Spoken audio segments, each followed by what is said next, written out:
Hi, Lakeview. I hope you're doing well. It's Mrs. Lennon here, and I am getting ready to read some more of the one and only Bob. Last time we read, uh, Bob had gone with Julia and George to the place where Ivan and Ruby were living, and they had started to have a visit with them. And Ivan and Bob were hanging out and talking about different things and talking about Kenyani, who was Ivan's lady friend. And Bob was talking about how she was really scary and didn't think that she really liked Bob and things like that. So he's going to continue to talk about that today. If you're following along in your own book, we are on page 112 already. And this little part is called marriage. Ivan and Kenyani are a lot like George and Sara, as far as I can tell. They grumble, they cuddle, they help each other, they tease each other. Sometimes it looks pretty nice. Still and all, when I smell love, I almost always smell worry. Seems like they're tangled together so tightly they'll never unravel. There's a reason I avoid all that mushy stuff. One big difference I have noticed between the two couples, Ivan and Kenyani enjoy eating bugs off each other. George and Sara, not so much. Tiny but tough. Ivan always seems like nothing scares him. Not even Kenyani, who scares the heck out of me. On the outside, I suppose that's how I look too. Tiny but tough. But inside, well, sometimes no matter how hard I try, I can't find that guy to save my life. It's like he's cowering in some corner of my heart. I hate it when that happens. I hate that I'm not the guy my friends think I am, the guy the world expects. I keep waiting for things to go bad on me, worrying that my nice, tidy little dog life will blow up in my face. I think George is a worrier too. He'll get up in the middle of the night and head to the kitchen sometimes, his old slippers scuffing on the wooden floor. I always hear him, always join him. When he opens the fridge, the light spills out like maple syrup on a hot pancake. Wonderful scents drift my way. Leftover meatloaf, stinky cheese, expired yogurt that someone might as well eat, and it seems like the dog is the safest bet. The smells rain around me, and yeah, my tongue starts hanging out and I nudge George's PJ'd leg. You can't sleep either, huh? He'll say. Or maybe, I can't tell if you have insomnia or just a very acute sense of smell. Both, actually. I wait. He usually makes himself a PB&J with banana, which is good with me because the crusts are where you really get that fun chew factor going. Now and then after we eat, we sit on the back porch and George scratches my ears, especially my right ear. It's my favorite. I understand his worry, I think. George works so hard. His wife was really sick for a long time, and he loves his daughter so much. Sometimes when Julia climbs on the school bus, I'll watch George watching her. All that caring and concern is painful to smell, especially the briny scent of the stray tear he'll flick aside with the back of his hand like sea spray. More than once, George and I have dozed off together. That's the best kind of snooze, if you ask me. Good, warm, safe in someone's arms sleep. Not talking. Often when I'm with Ivan, we don't even bother talking. We just look out at his domain, at the green grass and the crazy babies and the swaggering juveniles and the hardworking females, and we think of nothing and everything. When you've been through the worst with someone, you appreciate the best. That's why sometimes when he says, "Hey, Bob," it's enough for me to say, "Hey, Ivan," and then we just listen to the palm trees rustle and watch the sawgrass sway. Brave. Once, when we were still at the mall, I told Ivan how brave I thought he was. The way he put up with everything that had happened to him and never stopped being a good guy. Ivan just looked at me, cocked that big old head of his, nodded a bit. "That's not brave, Bob," he finally said. "That's just knowing what I can't change." "I call it brave," I said.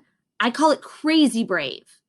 Ivan held a browning banana up to the light, like it was the most beautiful thing he'd ever seen in his long gorilla life. I wondered whether he was going to eat it or draw it. You never knew with Ivan. "Seems to me there are lots of ways to be brave, Bob," he said. A tiny mouse named Eek skittered across his cage floor. "Hey, Eek," said Ivan. "Just checking for crumbs," she said nervously, because she always sounded nervous. "Dibs on all leftovers," I reminded her. She looked so terrified that I relented. "Over there, behind the tire, old Carrot Top." "Respect, Bob," she said, scampering off. "Take a small creature like Eek," said Ivan. He scratched his chin with the end of the banana. He did that when he was in a philosophical mood. "Maybe brave for a mouse is different than brave for me or brave for you." He looked at me fondly. You're the bravest dog I know, pal. I ain't brave. I chewed on my tail, avoiding his gaze. You are Bob, untamed and undaunted, said Ivan, and he chomped off a hunk of banana. He offered the rest to me, but I shook my head. I wasn't feeling hungry. Also, it was mostly just peel. That's just my shtick, my routine, I hesitated. I mean, sure, I'm tough compared to, say, Eek, but that's setting the bar pretty low. You're too hard on yourself sometimes, Bob. I met his eyes. He has those dark, brown, deep-set eyes, really kind ones. Eyes that make you want to admit things, confess to your failures. Once, when I was little, just a pup, I did something.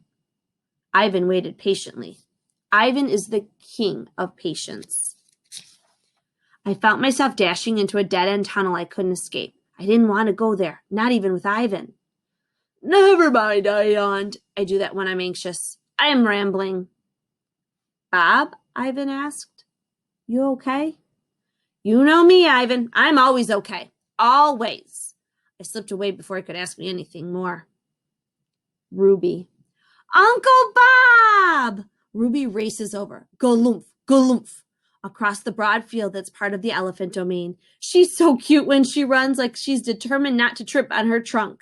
Ruby adores me. I make her laugh. I read the room. I lighten the mood. I got to admit, I am kind of adorable. When I'm with Ivan, I think, pal, we've been through a lot, you and me. We are survivors.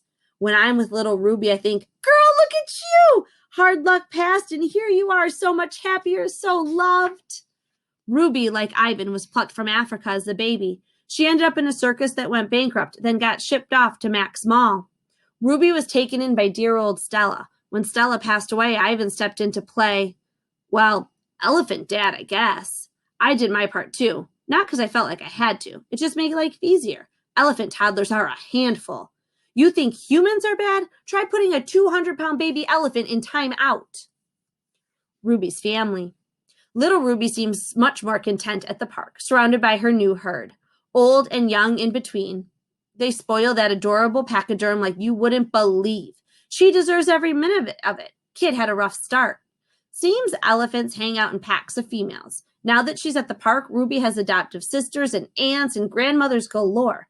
In the wild, the elephant guys head off once they're old enough and do their own thing. Sometimes I lose track of who's who among the elephants because they're always taking mud baths, scrambling their smells. By the way, what kind of animal actually likes baths? Mud? Sure. Ivan's art. How's it going, girl? I called to Ruby as she stops near the moat edging the wall. I had cantaloupe for breakfast, Uncle Bob, and it was yummy. And then I took a mud bath. She pauses to take a breath. Do you want to hear a new dog riddle, Uncle Bob? Of course I do, I say, and I catch Ivan's amused glance.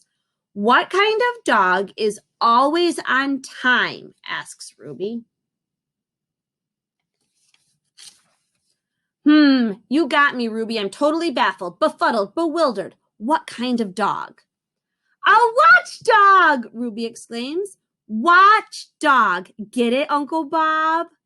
Not bad, Ruby. Not bad at all, I say. Ivan says it's going to rain buckets, says Ruby. She dips her trunk in the moat and blows bubbles. I think Ivan is onto something there. Did he show you his new picture? Ruby asks. She grabs a tuft of grass and tosses it in the air.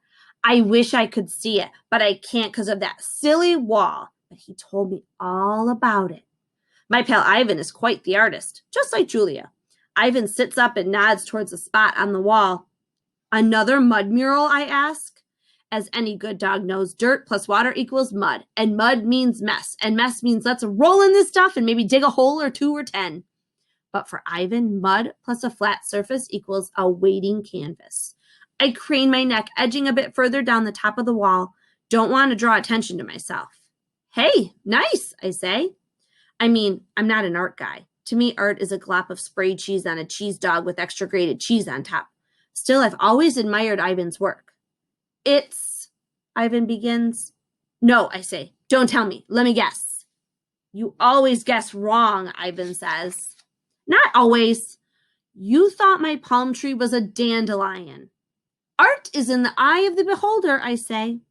You thought my blackberries were giant ants. Kenyani ambles up to join in the conversation.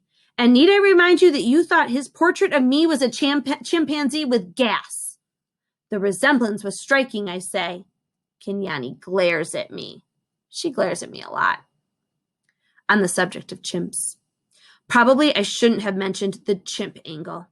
Gorillas aren't as open-minded as dogs. A lot of them have a thing about chimps.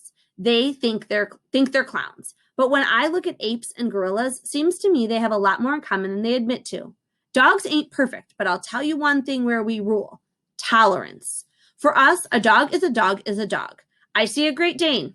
I say howdy. I run into a puggle. It's glad to meet you. How's it going? Smelled any good pee lately? Go to a dog park and you'll see we are equal opportunity playful. You sniff my rear, I sniff yours. You don't see that with humans, obviously, constantly seeing differences where none exist. All those things like skin color, dogs could care less. You think I won't hang with a Dalmatian because he's spotted or a Shar Pei because she's wrinkled? I'm not saying I love every dog I meet. Snickers comes to mind. But I'll always give a dog the benefit of the doubt. Life is short, play is good, and there are plenty of tennis balls to go around. A very handsome dog. Hi, Aunt Kenyani, Ruby calls. Once again, Ruby, says Kenyani, I am not your aunt. I am a primate, and you, my dear, are not. More's the pity. But if Ivan is my uncle, then you have to be my aunt, Ruby declares. Ahem, says Ivan, pointing to the wall. My painting, Bob? I consider. It looks like a dog. Ruby flaps her ears. I can tell she is trying very hard to stay quiet. A very handsome dog, I add. It is, Ruby exclaims. It's you, Uncle Bob. Uncle Ivan told me. But who's that, I ask, pointing to another set of mud strokes. I thought you needed a companion, said Ivan. I know you must get lonely at home by yourself all day. It's true, but I've never mentioned that to Ivan. Guy's like a mind reader. I think Snickers and Bob would make a cute couple, says Ruby. I blink in disbelief. Bite your trunk, Ruby starts to reply, but her voice is drowned out by a sharp clap of thunder. Storm's getting close, says Kenyani. Ivan, dear, come on. You know how you hate the damp. It's true. He carries around old burlap bags so he won't have to sit on wet grass. Ivan looks at me sheepishly. She knows me so well. Kudzu, one of the baby gorillas, bounds over and leaps onto Ivan's back. Ivan loves all the youngsters, but Kudzu is his favorite. I think she reminds him of his little twin sister Tag, who died when she was still a baby. Ride, Kudzu commands. Julia appears, her backpack at the ready. Bob, she says, we need to get going. Ride now, Kudzu repeats, yanking on one of Ivan's ears. Look, it's time to go. Looks like it's time to go, says Ivan. Good to see you, buddy. Stay dry, okay? Will do, big guy. I turn to Kenyani. Enchanted as always, my dear. A trumpeting noise cuts through the air. Uh-oh, says Ruby. That's Aunt Akello. Akello, the oldest of the elephant ants, lumbers over. Come on, Ruby, weather's getting bad. Just one more minute, Ruby pleads. Now. But I need to tell Uncle Bob one more riddle. Now, Akello repeats. Nobody ever listens to the littlest elephant, Ruby complains. You can tell me the riddle next time, kiddo, I say, winking at Akello. Ruby brightens. Okay, gotta go, or I'll be in big trouble. Love you, Uncle Bob. See you later, Uncle Ivan and Aunt Kenyani. I'm not your... Kenyani begins, but Ruby is already galloping back to her herd. And that, boys and girls, is where we're going to stop for today. I'm excited to read more with you next time. Have a great night.